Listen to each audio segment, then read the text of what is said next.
Boa noite, queridas. Graça e paz, tudo bem com vocês? Amém. Glória a Deus. Queridas, antes de eu começar a ministração, eu quero fazer uma oração. Pai, eis aqui as tuas filhas. Senhor, elas vieram nessa noite para ouvir aquilo que o Senhor tem para falar no coração delas.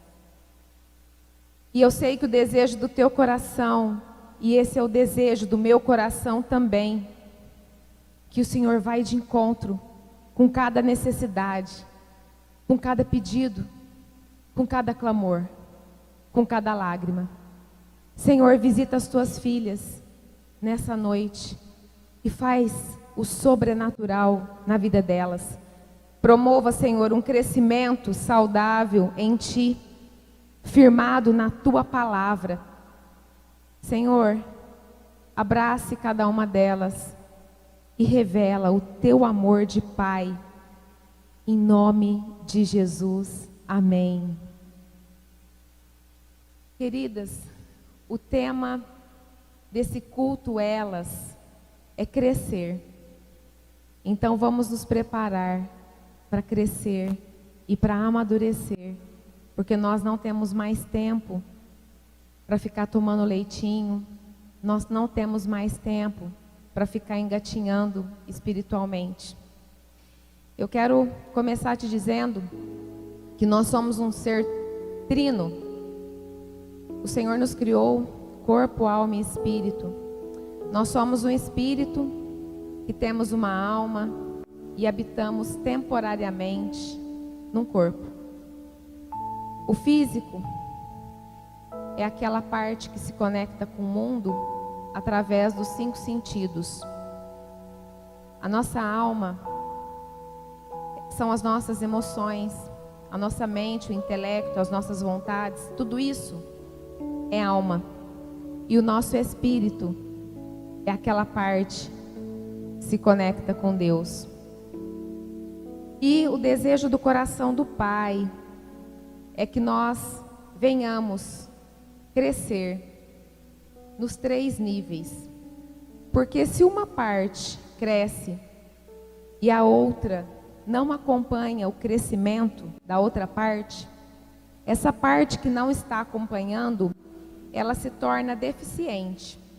Por exemplo, você já viu um ser humano que tem uns 50 anos e fala como uma criança de 7 anos?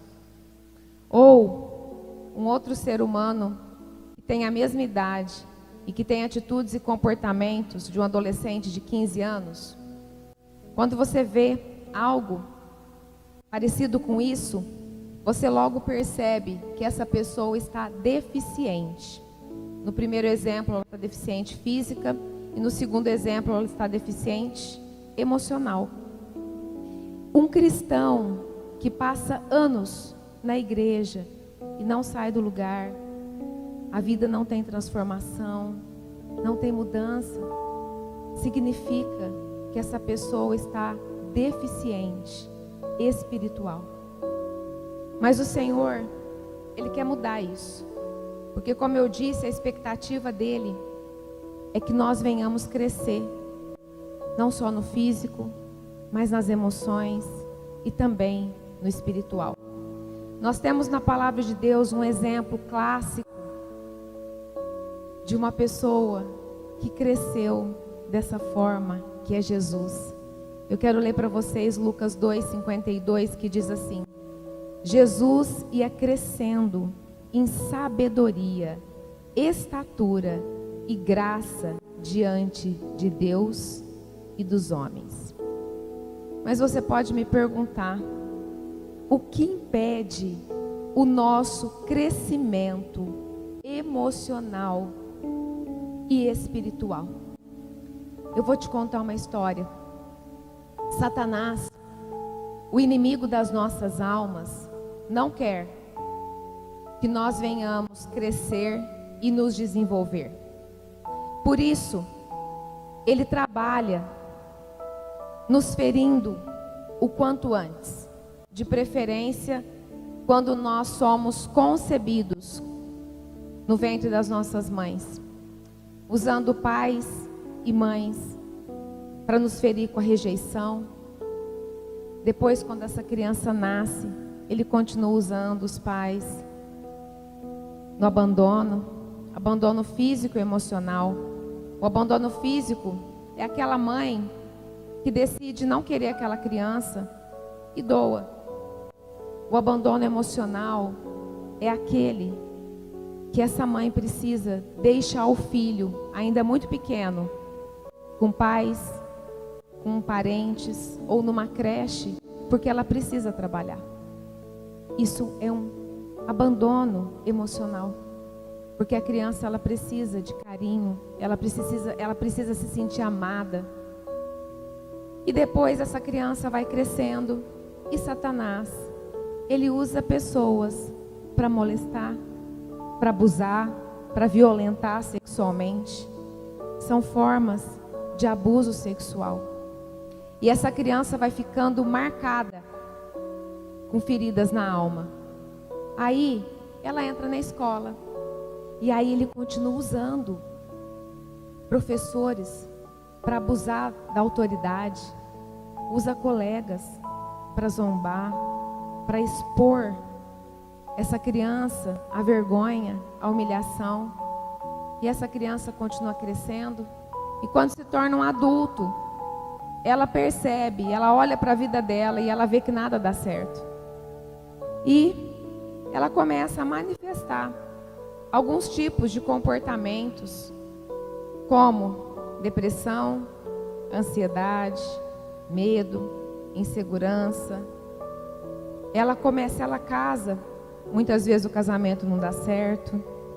E aí, ou então ela se envolve com drogas, com álcool, identidade distorcida, promiscuidade sexual, homossexualismo, tantas coisas.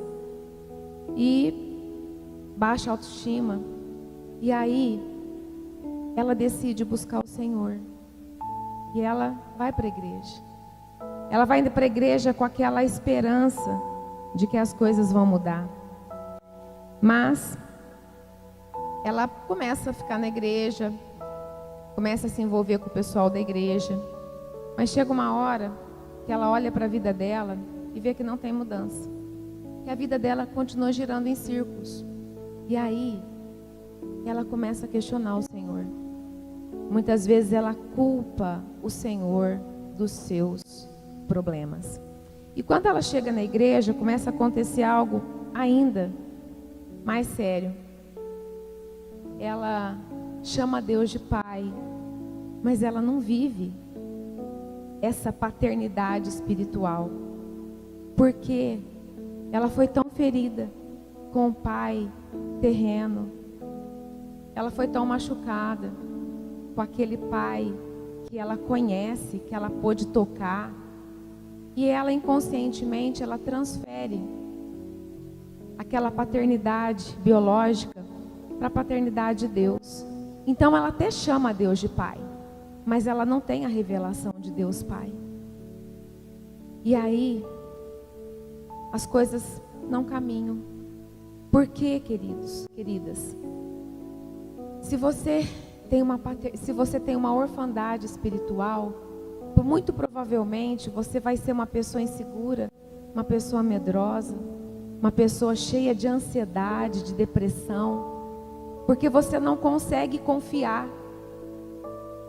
Como que eu vou confiar nesse Deus Pai se o meu pai biológico me abusou? Se ele não me deu carinho, se ele me rejeitou, se ele abusou da autoridade dele?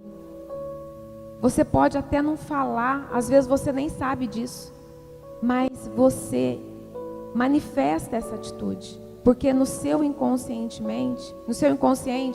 é isso que tem.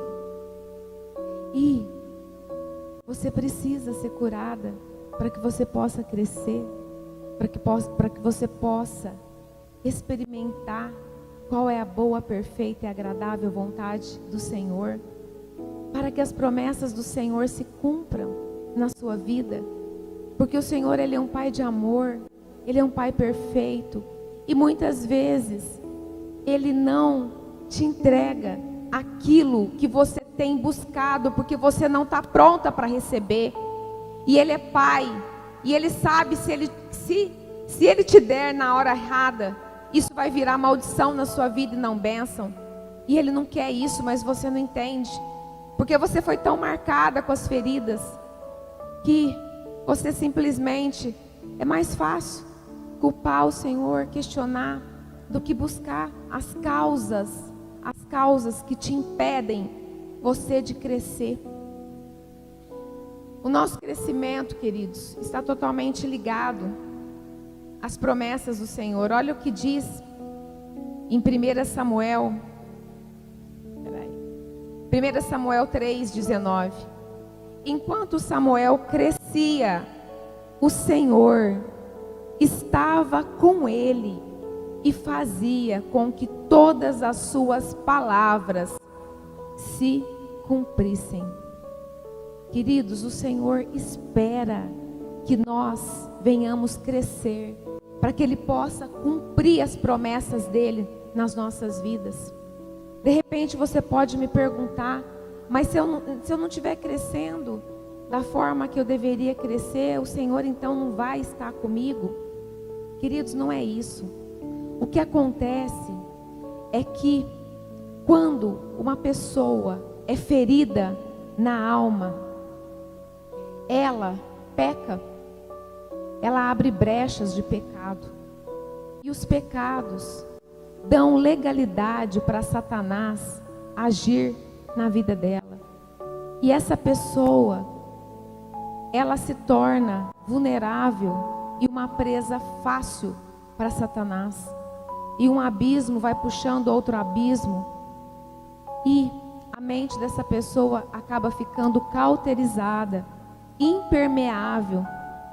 E aí ela deixa de ouvir a voz doce do Espírito Santo, que nos convence do pecado, da justiça e do juízo. E aí, com esse processo, acaba muitas vezes fazendo com que essa pessoa se afaste do Senhor. Tem muitas pessoas que estão dentro da igreja, mas estão frias, não têm experimentado o Senhor, não têm ouvido a voz do Espírito Santo de Deus mais. Por quê? Porque tem tantas brechas e simplesmente ela deixa de ouvir o Senhor. E aí Satanás entra de cheio na mente dela, bombardeando, e às vezes essa pessoa acaba se afastando da presença do Senhor. Essa pessoa, queridas, precisa de um conserto, precisa reconhecer os seus pecados, precisa se arrepender, precisa voltar para os braços do Pai. Então, eu quero te dizer também que o crescimento tem um preço. Ninguém cresce sem renunciar às próprias vontades e se submeter à vontade de Deus. Ninguém cresce sem confiar e descansar no Senhor. Ninguém cresce sem fé. E ninguém cresce sem santificação. A palavra de Deus fala que sem santidade ninguém verá o Senhor. E eu quero te dizer que o crescimento traz unção. A unção traz autoridade no mundo espiritual. E não vem de graça. Tem um preço e custa caro. Só que muitas pessoas não querem pagar esse preço. Às vezes é mais cômodo ficar ali, sentadinho no banco da igreja, né, comendo de migalhas, do que pagar o preço. Queridos, mas eu quero te dizer que vale a pena pagar um preço. Vale a pena pagar o preço. O Senhor, Ele olha para o nosso coração e Ele nos prova. Ele quer olhar para nós e ver o que realmente está no nosso coração. E isso acontece com todos nós. Com todos. A palavra de Deus, ela fala de vários personagens bíblicos que passaram por provações muito difíceis e eles foram aprovados.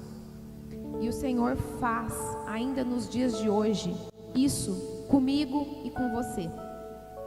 Eu quero falar a respeito de 2 personagens bíblicos que se submeteram ao crescimento de Deus e mudaram a história. O primeiro personagem é Moisés. Em Êxodo capítulo 3 e capítulo 4, você vai encontrar o chamado de Moisés e o tanto que ele relutou com Deus para assumir e tomar posse desse chamado.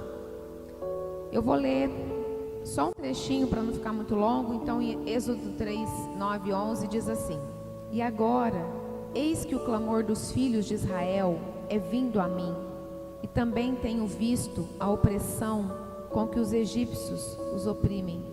Vem agora, pois, e eu te enviarei a Faraó, para que tires o meu povo, os filhos de Israel, do Egito.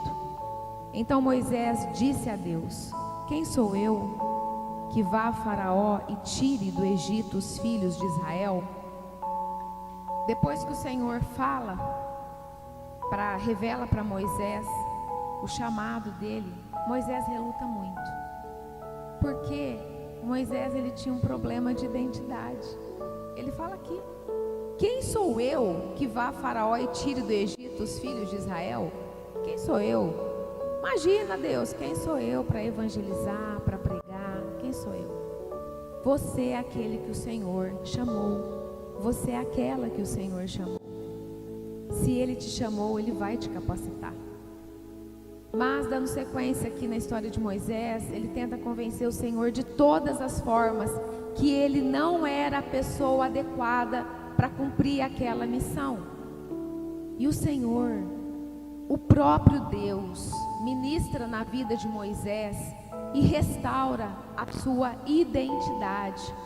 Eu quero ler aqui em Êxodo 4:10, que diz assim: Então disse Moisés ao Senhor: Ah, meu Senhor, eu não sou homem eloquente, nem de ontem, nem de anteontem, nem ainda desde que tens falado ao teu servo, porque sou pesado de boca e pesado de língua. Os teólogos dizem que Moisés era gago. Então, imagina uma pessoa que tem dificuldade para falar, convencer Faraó a libertar aquele povo. Mas são esses que o Senhor escolhe. São esses.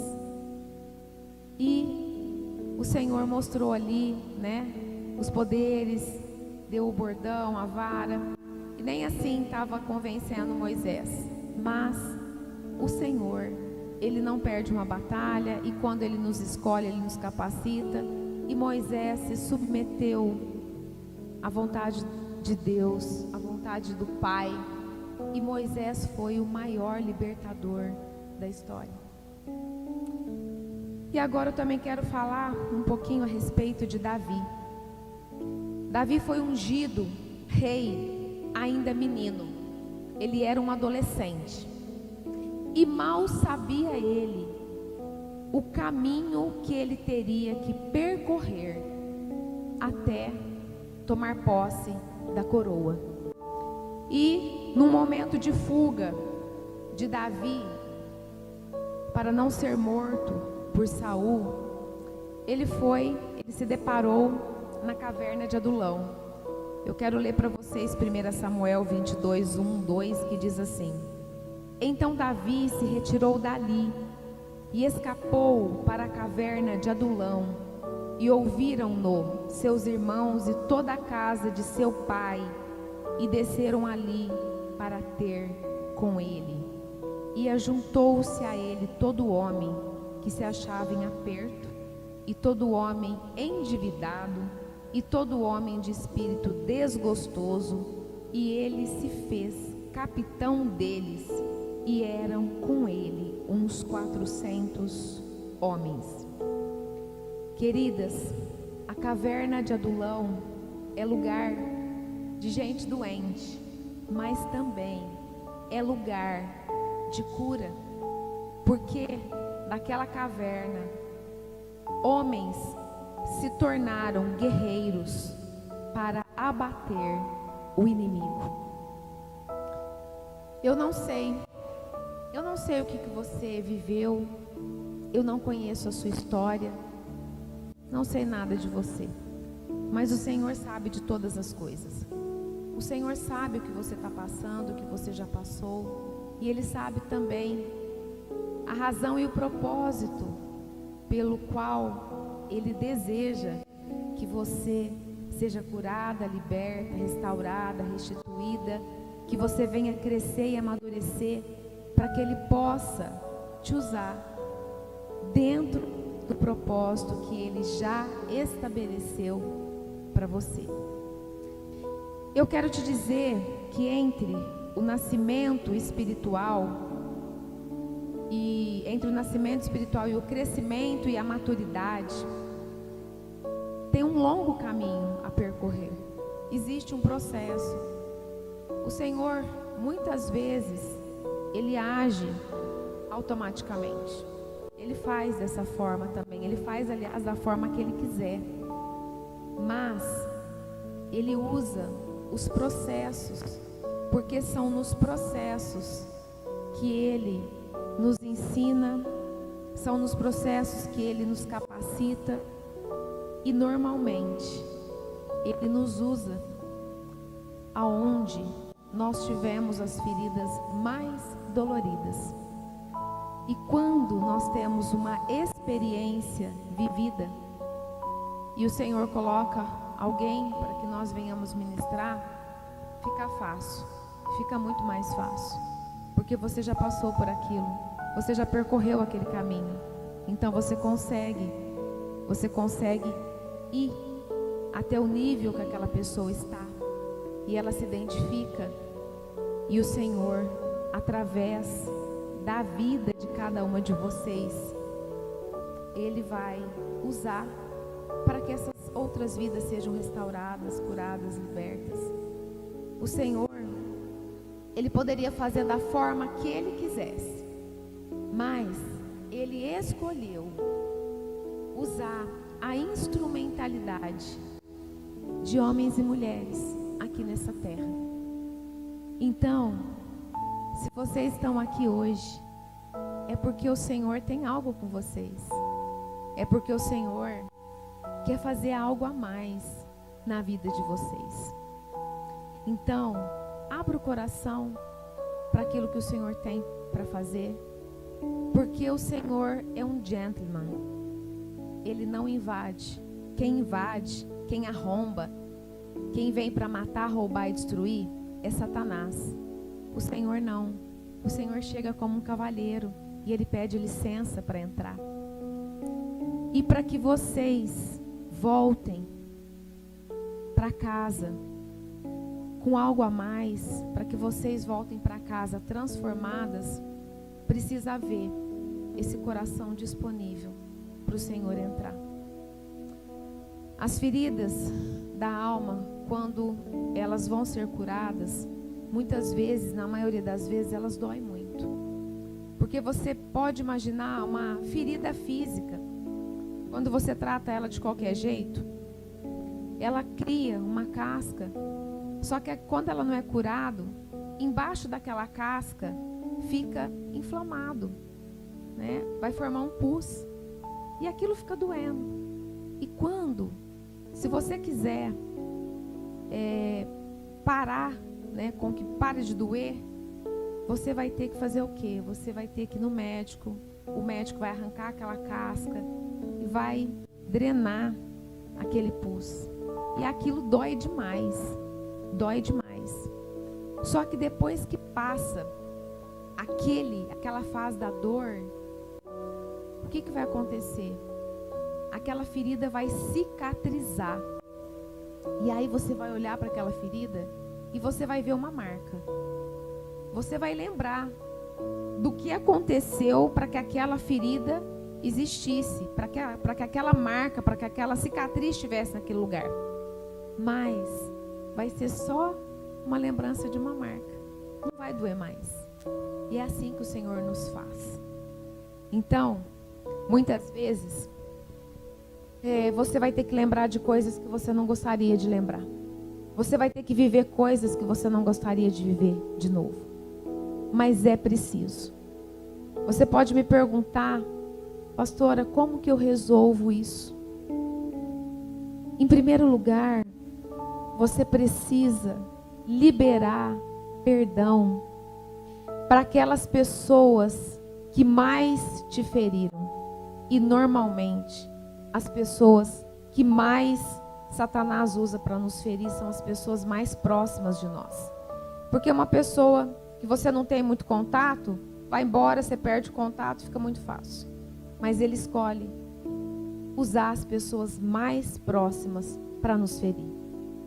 E você precisa, se você quiser ser curado, você precisa, em primeiro lugar, liberar o perdão para as pessoas que te rejeitaram, que te abandonaram, que abusaram da autoridade, que te molestaram, enfim, que causaram muitos traumas. Você precisa decidir perdoar essa pessoa, porque enquanto você não decide liberar o perdão para essa pessoa, sabe o que acontece? Além de você não ser curado, você caminha atormentada, porque a pessoa que não libera perdão, o Senhor permite que verdugos ou espíritos atormentadores cercam essa pessoa. Então você pode perceber que pessoas rancorosas, com mágoas, pessoas ressentidas, amarguradas, são pessoas atormentadas, perturbadas, porque tem demônios ali atormentando elas. Isso está escrito na palavra de Deus, na parábola do servo incompassivo. E se você também não libera perdão, Jesus também não vai te perdoar. E nós precisamos do perdão de Deus todos os dias das nossas vidas, porque nós falhamos. Nós somos seres humanos que falha, que erra, que se equivoca. Então nós precisamos desse perdão. Então, para que nós sejamos perdoados, nós precisamos liberar o perdão. Esse é o primeiro passo. Isso também é tão sério que pessoas que decidem não perdoar, elas estão sujeitas a perder a salvação. Elas perdem a salvação quando elas decidem não perdoar. Então, queridos, o perdão, ele se faz necessário. Este é o primeiro passo. O segundo passo é que quando as pessoas que te feriram foram pais, irmãos de sangue, você precisa fazer o caminho de volta. Porque não dá para ser cristão e não se relacionar com aqueles que o Senhor colocou nas nossas vidas. O caminho de volta, ele traz a restituição para as nossas vidas. E, terceiro lugar, nós também precisamos reconhecer os nossos pecados, aqueles que nós cometemos por conta de tantos traumas, de tantas feridas. Nós precisamos reconhecer os nossos pecados, nós precisamos pedir perdão. Então, se você entender esses 3 passos hoje, e se você fizer isso que o Senhor fala na palavra de Deus, eu te garanto que boa parte dos teus problemas serão resolvidos.